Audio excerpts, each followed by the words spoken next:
Les Français partent alors à la reconquête des forts de Douaumont et de Vaux, qui seront les symboles de la victoire. Les troupes coloniales vont jouer un rôle dans ce dernier acte de la bataille. Dans son livre « La Force Noire », le général Mangin avait écrit en 1910 « Les races nègres se sont conservées dans un milieu de lutte continuelle qui a renforcé leurs qualités guerrières que nous utilisons aujourd'hui. » Mangin va les lancer avec d'autres troupes dites indigènes au milieu des armées de solides poilus à l'assaut de Douaumont.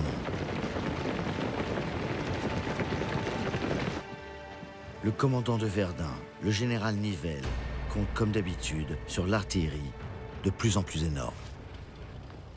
Des canons sur voie ferrée d'un calibre inouï de 400 mm qui tirent des obus de 900 kg.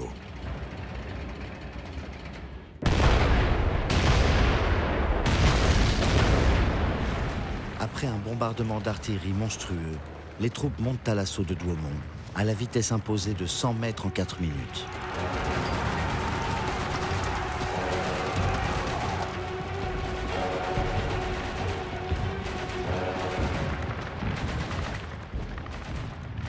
Les pertes sont lourdes, mais Douaumont est repris en 4 heures, le 24 octobre.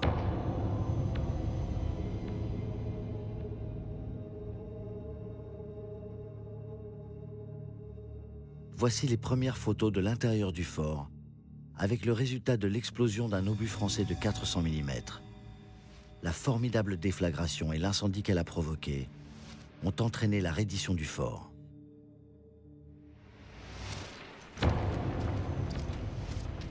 Le 2 novembre, le fort de Vaux retombe à son tour aux mains des Français.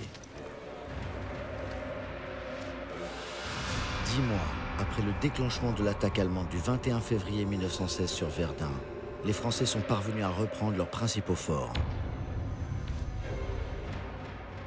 L'état-major français déclarera officiellement terminer la bataille de Verdun le 18 décembre 1916.